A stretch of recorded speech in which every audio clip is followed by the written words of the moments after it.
दासी आई है। महाराज ने कहा हमारी महारानी को जाकर के उस डोला से नीचे उतारो, आरती का थाल लेकर के आओ। आरती का थाल लेकर के जिस समय वो एक दासी आई है, क्या देखा, उतरने से पहले एक बूढ़ी मैया ने आकर के उसके कान में क्या कह दिया, एक बात बता। बोले क्या, तुम क्यों आए हो यहाँ पे? बोले क्यों? बोले तुम्हारी यहाँ दूसरी शौत घर में पहले से ही। बारे आज उसने जिस समय कहा कि तेरी शौत इस घर में पहले से, सुरुचि आज अग्नि की ज्वाला फैलने लगी। सुरुचि बोली इसका मतलब महाराज मेरी दूसरी शादी करके लाए? बोली हाँ। इतना कान में कह करके वो चुगलन चली गई। लेकिन बाबा सदैव ध्यान रखना, सदैव ध्यान रखना, जो चुगला होता है उसका बहुत बड़ा विनाश होता है। कोई ये ना सोचे मैंने चुगली कर दी, काई के घर में लड़ाई कर दी, मेरा क्या होने वाला है। लेकिन तुझे वही तो ना देख रहा है, लेकिन देखने वाला ऊपर देख रहा है। जिस समय कहा महारानी सुरुचि ने कहा हमारे महाराज को बुला करके लाओ, मैं डोला से नीचे नहीं उतरूंगी, अब मुझे अपने वापस महलों के लिए जाना। उसी समय बोले है महाराज बुलाए हैं। महाराज एक बात बताओ, जब तुम्हारी घर में दूसरी रानी थी मुझे व्यर्थ क्यों लेके आए? बोली जब एक तुम्हारी रानी थी तब मुझे व्यर्थ क्यों बुलाए हो? वो काम काज का थी मोए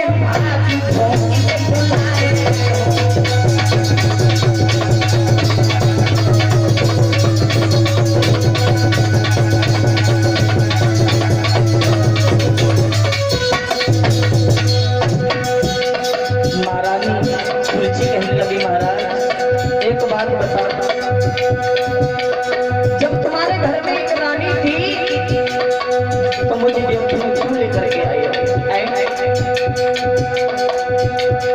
मुझे क्यों लेकर के आई? बोली जब एक तुम्हारी रानी थी मुझे फिर क्यों लाए हो? वो काम काज का भी मुझे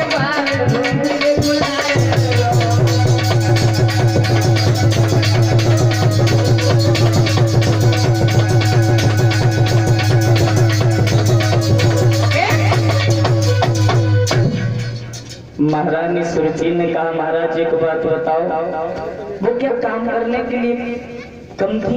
अरे काम काज करने के लिए बहुत थी, लेकिन मुझे व्यर्थ क्यों लेकर के आए?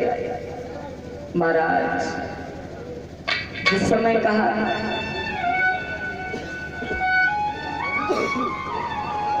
महाराज कान पात कह रहे हैं महारानी चिंता मत करो। देखिए ऐसी कोई बात नहीं है महारानी, यदि तुम महलों में रहा करियो, वो हमारी बड़ी रानी जो है वो तुम्हारी दासी बन के रह लेगी। महारानी बड़ी महारानी सुनी थी, सुन रही, बोली महाराज इस बात की चिंता मत करो, मेरी छोटी बहन के लिए डोला से नीचे उतार लीजिए, मैं एक झोपड़ी में गुजर कर लूंगी, लेकिन महाराज छोटी बहन मेरी उतार लीजिए। उससे चिंता किस बात की थी कि मेरे राज्य में राज्य चलाने वाला कोई नहीं है। महाराज सुरुचि कहने लगी महाराज एक शर्त में उतर जाऊंगी, जो छोटी वाली बड़ी वाली जो हमारी शौत है उसे इस महल से निकाल करके झोपड़ी में डाल करके उसमें रहने दीजिए, मैं अवश्य उतर जाऊंगी। बोले कोई बात नहीं है महारानी, तुम उतर जाओ। एक झोपड़ी बनवाई है महारानी, सुनीति इस झोपड़ी में रह रही। बारे कर्म बारे विधाता कैसा है दुख, तो बताया किसी विद्वानों ने कि सुख दुख जीवन मरण और भोग सब कर्म मन के भैया। सुख दुख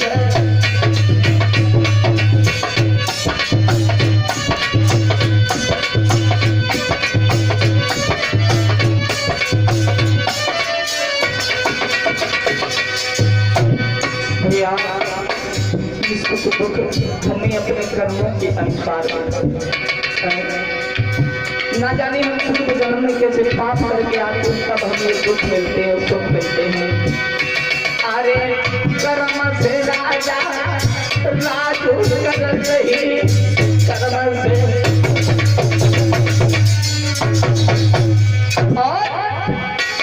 अरे कर्म से बन जाए भिखारी, भोग सब कर्म से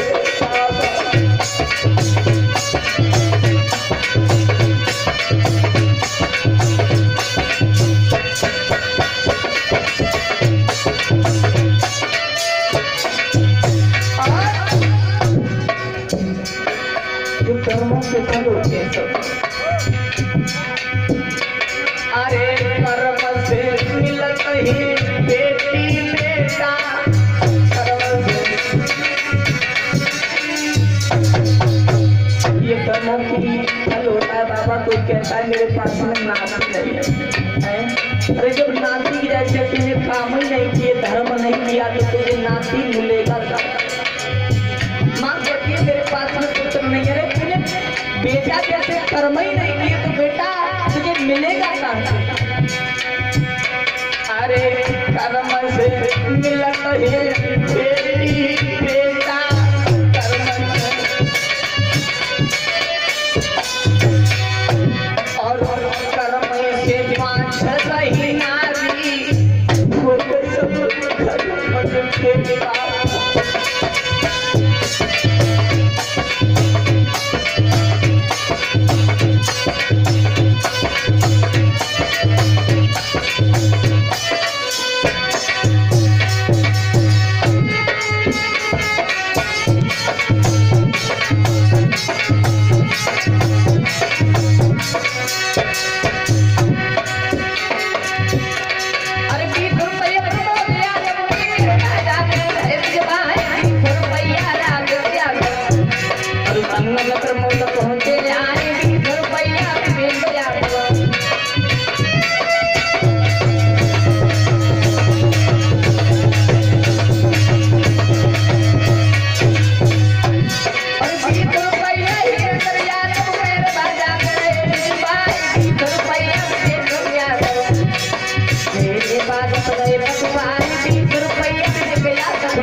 ये जीवन सभी भोगों के अनुसार आता है।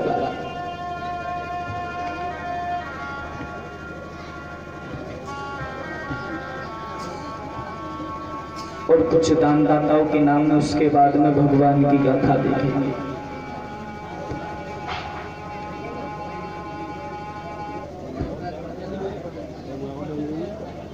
ये 20 रुपये तेजपाल वरुण देवता त्रिपेड़ा निवासी, 20 रुपये वीरपाल व्यापारी त्रिपेड़ा निवासी, 20 रुपये गंगाराम त्रिपेड़ा निवासी, 50 रुपये कन्नू सनौपो जयपाल त्रिपेड़ा निवासी, 20 रुपये गुड्डू त्रिपेड़ा निवासी, 10 रुपये अशोक त्रिपेड़ा निवासी, 10 रुपये जसवीर फरीदपुर निवासी, 10 रुपये हरिओम त्रिपेड़ा निवासी, 10 रुपये देवदत्त भक्ता नंगला, 10 रुपये जम्मन त्रिपेड़ा निवासी, 10 रुपये रामपाल बसंतपुर डांडा, 10 रुपये सतीश बसंतपुर डांडा, 10 रुपये स्वराज त्रिपेड़ा निवासी, 10 रुपये विजय सिंह मिस्त्री त्रिपेड़ा निवासी। ये भी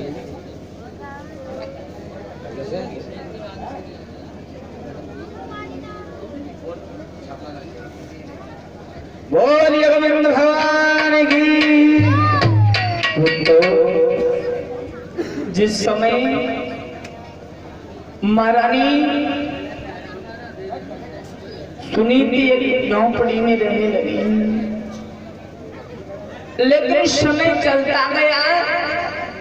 एक दिन उस छोटी बहन सुरुचि ने क्या सोचा है कि जल्लादों के अपने पास बुलाया। जल्लादों से कहा कि जल्लादों तुम इसी वक्त हमारी बड़ी बहन के पास जाकर के उसके दोनों नैनाओं को निकाल करके मुझे दे दीजिए। बारी करम बारी विधाता, इंसान पर जब बनी बिगड़ जाती है तो इंसान के कोई काम नहीं आता। जब बनी बिगड़ जाती है तो कोई काम नहीं आता। रिश्तेदार भी पीठ दे जाते हैं, भैया भी साथ नहीं देता। किसी पड़ोस वाले से कहो भैया हमें इस चीज की जरूरत है, तो वो पड़ोसी तुमसे बात करने के लिए राजी नहीं होता। बारे कर तो मैया सोच रही है विधाता मैंने तुमसे ऐसे कौन से पाप किए जिसके कारण मुझे आज भोग भोगने के लिए मिल गए।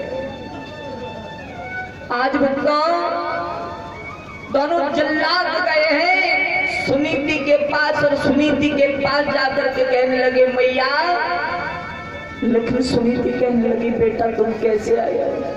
दोनों जल्लाद रोने लगे मैया तुम्हारी छोटी बहन ने हमें तुम्हारी आंखों को निकालने के लिए भेजा है, लेकिन मैया हमसे ऐसा नहीं होगा क्योंकि तुमने हमें पाला है, तुमने हमें भोजन कराई अपने हाथों से, हमसे ऐसा नहीं होगा माँ। मैया तुम एक काम कीजिए, इस झोपड़ी को छोड़ करके जंगल के लिए भाग जाओ और हमें एक हिरण को मार के उसकी नैनों को निकाल करके रानी को दे देंगे। मैया तुम चले जाओ। आज महारानी वन को जा रही रो रहे विधाता मैंने इसे कौन से पाप किए।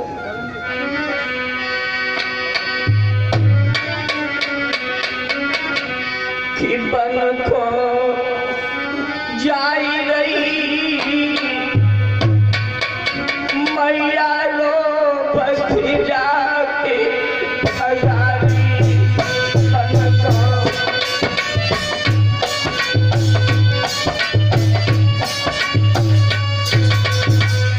आत्मा रो रही है। बाबे विधाता मैंने अपने पूर्व जन्म में कौन से पाप किए जिसके कारण मैं आज ये दुख भोग रही हूं। और दुख वही इंसान जानता है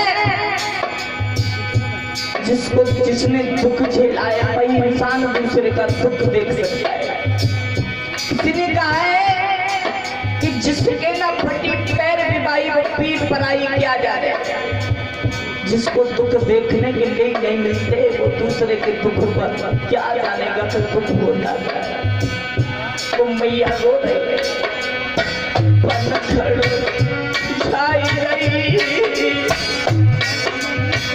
मैया रो बसी जाते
रोए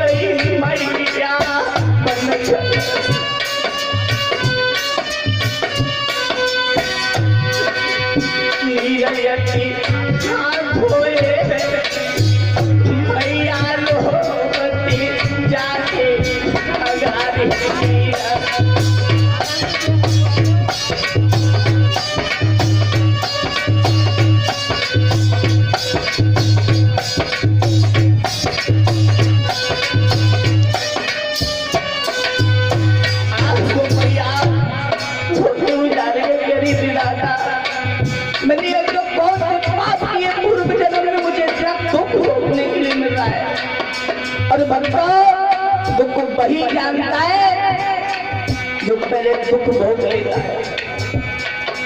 वो दुख नहीं पहचानता जिसने कभी दुख नहीं भोगे।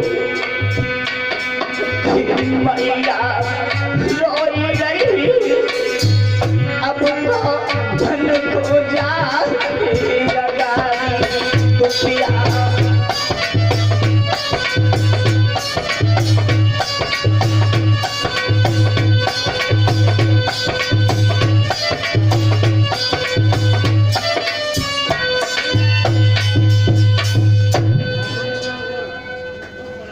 आज भक्तों वो दुखिया मैया रो रही है। दादा मैंने ऐसे पूर्व जन्म में कौन से पाप की जिसके कारण आज मुझे इतने दुख भोगने के लिए मिल रहे हैं। आगे गई है क्या देखा है जंगल में बियाबान में पहुंच गई। एक सर्प आगे से आ रहा है। मैया ने कहा ये सर्प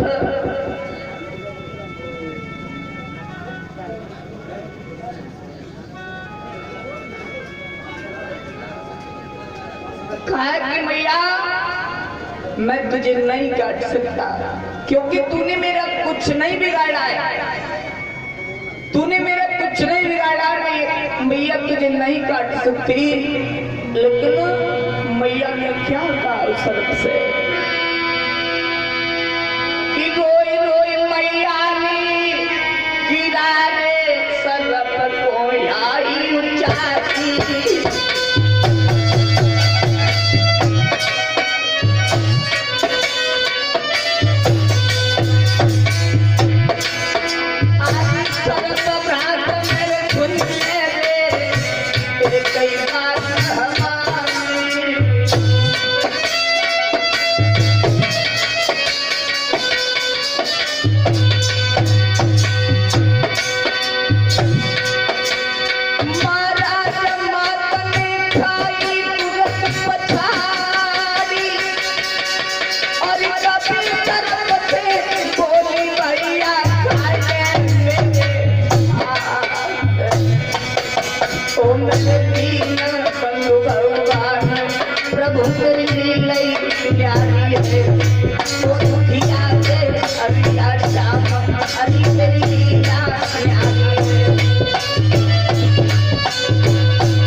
जिस समय मैया ने कहा सर्प से कि तुम मेरी उंगली में डस लीजिए, सर्प ने कहा है मैं ऐसा नहीं कर सकता क्योंकि तुमने मेरा कुछ नहीं बिगाड़ा। जब तुमने मेरा कुछ नहीं बिगाड़ा तो मैं तुम्हें क्यों डस सकता। लेकिन भक्तों जिस समय सुनीति ने कहा कोई बात नहीं है, मरने की लाग लगाई, नारद जी का आधार पर हुआ है। नारद जी ने कहा कौन हो तुम? कहा प्रभु से बात को मत पूछो, मैं कौन हूं। मेरे पुत्र ना होने के कारण मेरी छोटी बहन ने मुझे घर से बाहर निकाल दिया। कहा महाराज यहाँ पर मैं मरने के लिए आई। बोला क्यों? बोले महाराज एक पुत्र के बिना मेरी छोटी बहन ने मुझे निकाल दिया, मैं यहाँ पर मरने के लिए अपने प्राण हत्या कर दिया। नारद जी कहने लगे कोई बात नहीं है बेटिया, मैं तुझे वरदान देता हूँ तू भगवान का भजन कर और तेरे कोख से एक सुंदर बेटा जन्म लेगा, वो भी भगवान का करेगा।